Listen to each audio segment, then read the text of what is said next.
I call Jonathan Young.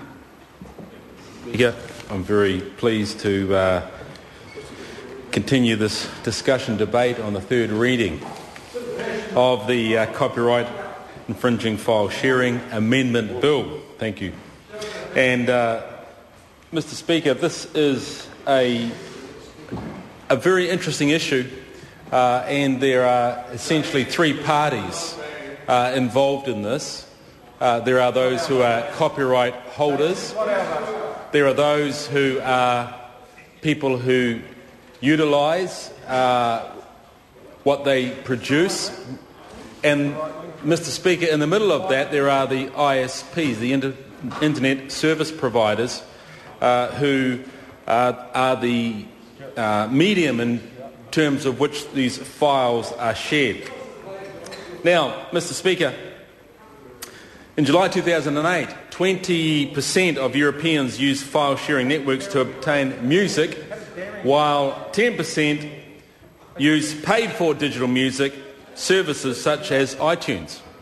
And so you can understand why musicians are particularly concerned and interested about the passage of this bill in particular, because if you look at those figures that happened in Europe, 2 out of 3 downloads were through file sharing, where there was no payment or acknowledgement to the owner of that particular piece of music.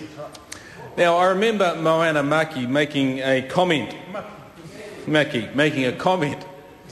during the committee stage, which I found very interesting, and it was working to find a compromise between the property rights, the personal rights of a creative person who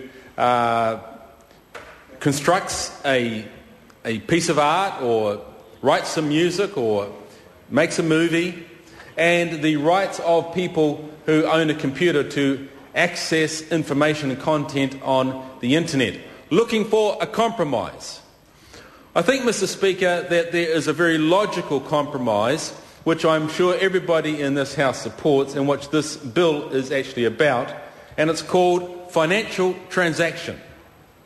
That if somebody wants to download something from the internet that belongs to somebody else, that if they engage in a financial transaction, value for value, then the person who downloads that and listens to that song or that music or watches that movie receives value from it, then they reciprocate value back to the producer, whether that's a company or an individual. And I think, Mr. Speaker, that is broadly acknowledged as being both honest and fair. And what this is about, Mr. Speaker, is balancing the rights of people by doing that which is honest and fair by people.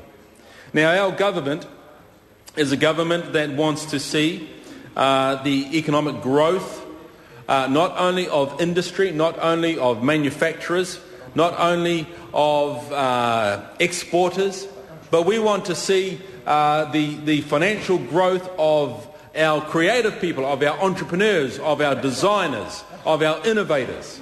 And we want to see these people acknowledged, Mr. Speaker, and we want to see them advantaged by their skill. We want this nation to be aspirational. And if people are going to rip off others, take away what they have created and give no value back, then we are undermining the aspirations of this country. We are undermining those people who use their intellect, their creativity, their... Sorry to interrupt the honourable member. The time has come for me to leave the chair. Just in full flight, sir. Thank you. Order. This debate is suspended. I shall resume the chair at 9 a.m. tomorrow.